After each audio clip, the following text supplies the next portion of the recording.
안녕하세요. 재은가정의학과 대표원장 최정민입니다. 오늘은 장내세균 치료, 장내 환경을 개선할 수 있는 장내 치료 프로그램에 대해서 설명을 하려고 합니다. 네, 중고등학교 때부터 과민성 대장증후군으로 고생하는 환자분들이 참 많습니다. 병원을 가도 지사제나 변비약, 소화제를 주고 증상 치료를 하면서 하루하루 버티고 계시는 분들이 참 많은데요. 이런 과민성 대장증후군이나 또는 변비, 만성 설사와 같은 증상들은 사실은 장의 환경이 좋지 않아서 생기는 거예요. 그래서 증상 치료제를 쓰실 게 아니라 내 장의 건강을 망가뜨리고 있는 균들이 없는지 확인해 보고 그 균들의 종류에 따라서 균을 죽일 수 있는 항생제나 아니면 진균제 등을 써서 먼저 장의 환경을 건강하게 만든 후에 유산균 치료를 하시게 되면은 이런 과민성 대장증후군 증상들이 많이 완화되시는 걸 느낄 수 있으십니다. 네, 장의 환경을 건강하게 하는 게 꼭 이런 과민성 대장증후군 환자들에게만 국한된 건 아닙니다. 우리 몸에서 가장 중요한 장기를 하나 꼽으라고 한다면 저는 사실 장이라고 얘기를 할 것 같습니다. 왜냐하면 장에서는 소화 흡수를 도와주는 장기이기도 하지만 장 내에서는 면역세포를 만들기도 하고요. 또 알러지 물질을 만들어내는 히스타민도 분비를 하게 되고 또 하나는 기분을 조절하는 세로토닌이라는 호르몬도 장에서 만들어지게 됩니다. 그래서 장의 환경이 안 좋을 경우에는 우울감을 느끼게 되기도 하고요. 또 가려움증이나 여드름, 피부염이 생기는 경우도 있습니다. 또 면역세포의 그 생성률이 떨어지게 됩니다. 그렇기 때문에 면역력도 떨어지고 알러지도 발생할 수 있고 기분의 저하도 있을 수 있고 체중의 증가도 있을 수 있습니다. 그래서 장내 환경을 건강하게 만드는 것이 여러모로 건강에 도움이 됩니다.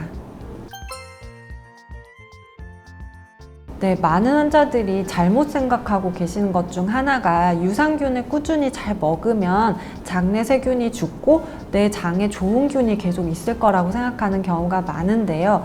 사실은 장내 세균을 치료하는 항생제가 따로 있습니다. 그래서 이렇게 장의 환경이 안 좋은 증상들이 있는 환자분들은 반드시 병원에 내원을 하셔서 유산균을 복용하기 전에 1단계로 항생제인 노르믹스라고 하는 항생제를 2주에서 4주 정도 복용하셔서 나쁜 균을 제거하시고 그 다음에 유산균을 챙겨 드시면서 본 병원에서는 주사제제 중에 디펩티벤이라고 하는 위장벽 세포를 회복해주는 아미노산을 같이 치료하고 있습니다. 이렇게 되면 장이 건강하고 장벽도 튼튼해지면서 다시 재발할 수 있는 확률까지 줄여줄 수 있습니다. 장내 세균 치료가 끝나고 장의 환경이 좋아졌다고 해서 그 장의 환경이 평생 유지되는 건 아닙니다. 그래서 좋은 환경을 유지할 수 있도록 하는 게 중요한데요. 여기서 가장 중요한 게 이제 음식입니다. 아무래도 나에게 맞지 않은 음식이 계속 장으로 들어오면 다시 장내 환경이 나빠지면서 또 장내 세균 치료를 해야 하는 상황이 반복될 수 있기 때문입니다. 만성 음식 알러지 검사라고 하는 IgG4 검사를 하셔서 내 장의 환경을 나쁘게 하는 음식들이 뭐가 있었는지를 확인할 수 있는 검사가 있습니다. 보통은 저희 병원에 내원하시는 분들은 장의 환경을 건강하게 만드는 치료를 함과 동시에 재발을 하지 않으시도록 만성 음식 알러지 검사를 함께 시행해서 앞으로 장의 환경이 좋아지게 할 수 있도록 음식 제한식을 교육하고 있습니다. 네, 장내 환경을 확인할 수 있는 검사는 종류가 다양한데요. 첫 번째로는 분변을 가지고 검사해서 분변 내에 유산균이나 유해균의 비율 그리고 유해균의 종류를 확인하는 검사가 있습니다. 두 번째는 시보 검사라고 해서 이건 대학병원에서 많이 하고 있는 검사인데 수소호기성 검사라고 해서 내가 숨을 많이 내셨을 때 거기서 나오는 이런 기체들의 성분을 분석해서 내 장에 어떤 균이 있는지를 확인하는 검사가 있고요.